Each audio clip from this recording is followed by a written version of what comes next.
Hey everyone, and welcome to today's Explainer. I'm seriously thrilled to have you here because, honestly, we're looking at a truly fascinating piece of source material today.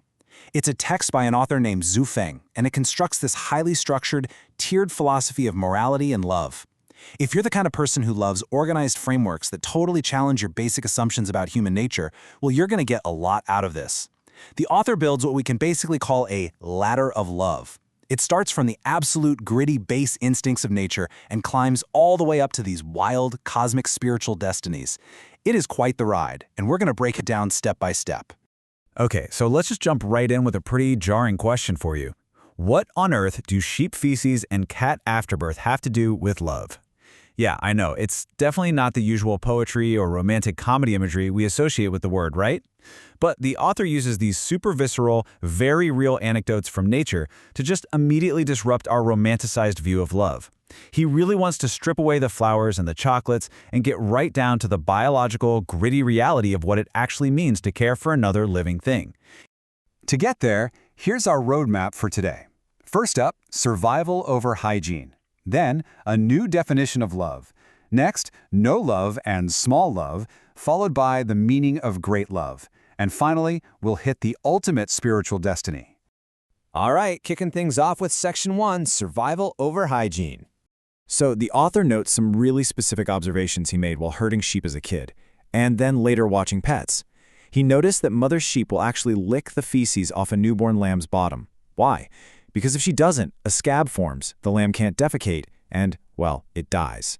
He also watched mother cats consume the afterbirth just so the kittens wouldn't suffocate. And he points out that mother dogs constantly clean the urine and excrement from their dens.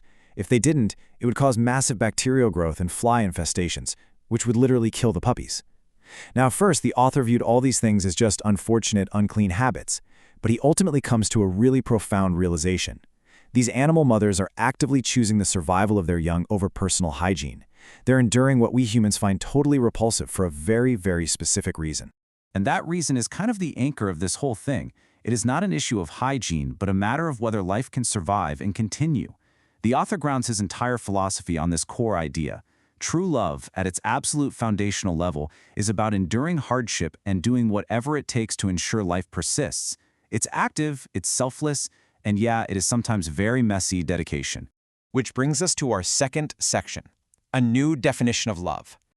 Okay, here's the crucial pivot in the text. The author takes those physical observations from the animal kingdom and distills them into this exact definition. Love is an inner liking and selfless dedication without any conditions. Now, without any conditions is absolutely the heavy lifter here. This definition anchors the entire moral hierarchy we're about to dive into. It sets a staggeringly high bar. Think about it. It means that if your dedication is transactional, or if it stops the second things get tough, or if it's limited only to your immediate circle, well, it might not actually meet the standard of true unconditional love according to this framework. Let's see how the author harshly applies this exact definition to human society in Section 3, No Love and Small Love. What's genuinely fascinating here is the stark contrast the text draws. Notice it's not between love and hate, but between no love and small love. The author describes those with no love as extremely selfish and cruel. They neglect their elderly parents, their kids. I mean, the text really doesn't mince words here. It actually refers to such behavior as human waste.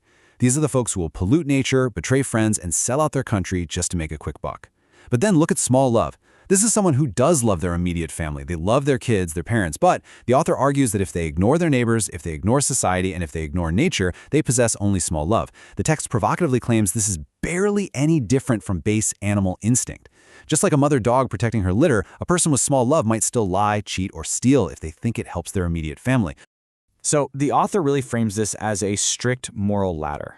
We escalate from the absolute selfishness of no love down at step 1, up to that biological, family-centric instinct of small love at step 2. But as you can guess, the ladder doesn't stop there. To truly achieve that definition of selfless dedication without conditions, we have to reach step 3. And that leads us perfectly into Section 4, the meaning of great love. To possess great love, the author argues that your compassion literally has to expand way beyond your own front door. You have to care for your community and your neighbors. You have to care for the natural world. It means taking a genuine stake in the future and the fate of all humanity. And critically, thinking back to that initial idea of enduring hardship, a person with great love doesn't sweat personal gains and losses. They are willing to endure hardships and injustices specifically for the sake of others, not just for the people who happen to share their DNA. To illustrate this absolute peak level of selflessness, the source points to a very specific historical and religious figure. The text argues that in the human world, the ultimate example of great love is Jesus. The author highlights that despite experiencing unimaginable cruelty and humiliation at the hands of Roman soldiers, Jesus didn't hate them. Instead, he prayed for their forgiveness. Now, regardless of your personal religious beliefs, the text uses this as the ultimate benchmark for its framework. It's about unconditional dedication and the complete absence of hatred, even towards the very people inflicting pain upon you. All right, we've climbed the moral ladder. But in our fifth and final section, the text shifts its tone pretty dramatically, the ultimate spiritual destiny. So we move from grounded, earthly morality to some incredibly bold, cosmic claims about the afterlife. The author argues that this whole ladder isn't just moral preaching to make you a nice person. The magnitude of your love literally dictates the future destination of your life force. It's a strict if-then scenario. If you have no love, you're destined for what the text calls inflamed layers, frozen layers, the netherworld, or the animal world. Basically realms of intense suffering or lower consciousness. If you have small love, that biological, family-only instinct, your absolute best outcome is to simply return right back to this human world. But if you cultivate great love, expanding your compassion to all of humanity and nature, you qualify to ascend to the higher realms of life. The author takes a remarkably firm stance here, guys. He writes that death is not the end of life, but merely a transition, one that is entirely 100% dictated by your capacity for love. The text insists this isn't superstition or some sort of deception. It's presented as an objective fact. He argues that these other realms of life absolutely exist right now, even if we just can't perceive them with our current everyday human senses. To explain why we can't see these higher realms, the author drops this incredible metaphor.